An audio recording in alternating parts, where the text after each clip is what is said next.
Tokyo Digs a Garden by Jon-Erik Lappano.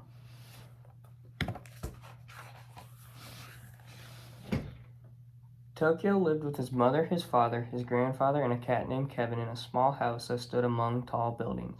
Tokyo's grandfather had lived in the small house since he was a boy. He loved to tell stories of how things used to be.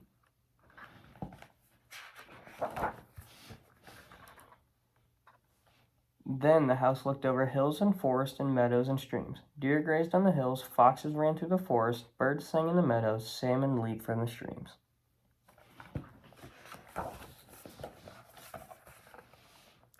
But now all of that was gone. Tokyo's grandfather said the city had eaten it all up. Cities had to eat something after all. One sunny spring afternoon, Tokyo and Kevin were playing on the doorstep when they heard music of an ice cream truck. Kevin jumped quickly over the gate. Kevin loved ice cream.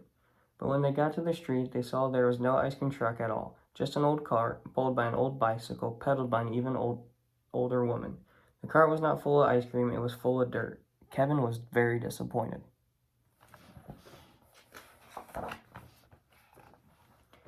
The old woman held out her hand. She was holding 3 seeds. "Plant these seeds," said the old woman, "and they will grow into whatever you wish." She dropped the seeds into Tokyo's hand and continued along the road. Tokyo shrugged, put the seeds into his pocket, and followed Kevin back to the house.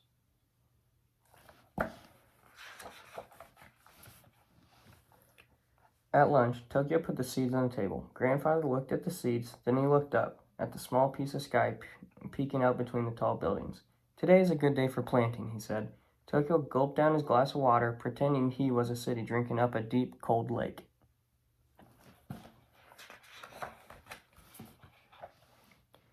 Tokyo went into his backyard where nothing was growing, not even a weed. He looked at the ground and wondered where to plant the seeds. A little bug crawled slowly across the bricks before disappearing into a crack. Tokyo had an idea. He lifted a brick, and underneath was cool, sandy soil. He made 3 holes with his fingers, dropped 1 seed into each, and quietly made his wish. Then Tokyo covered the seeds with dirt.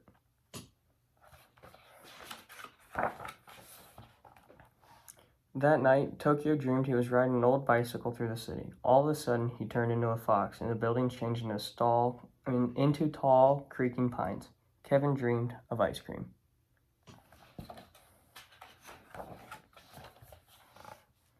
The next morning, Tokyo heard a bird singing. When he peeked out his window, he saw 3 small wildflowers springing up from the bricks in the middle of the yard. He ran to tell his grandfather, but when he got to the kitchen, Grandfather was already staring out the window in disbelief. "Nah," said Grandfather, shaking his head. "Never seen anything grow that fast." And Tokyo's garden kept growing.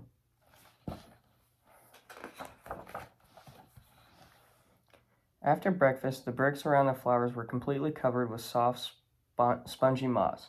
By dinner, 3 trees had grown, and the moss had become a meadow of wildflowers and shrubs. By the next morning, the garden had grown up and over buildings, across the street, down the road, over the cars, and into the expressway.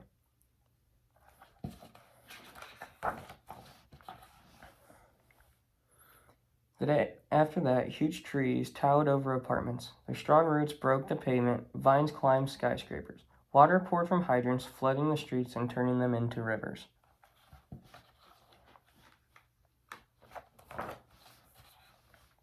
The day after that, the city was completely wild.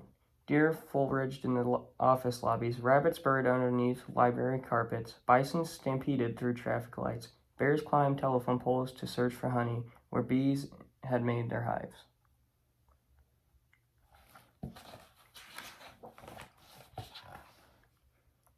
Tokyo, Grandfather, and Kevin lay on their backs in the yard, which was now the middle of a deep, dark forest. "This garden is much too big," said Grandfather, shaking his head. "The car can't drive because the streets are full of jumping salmon. Your mother had to take the old rowboat to work today, and there was a sloth in the elevator at your father's office, so he had to take the stairs. What are we going to do?"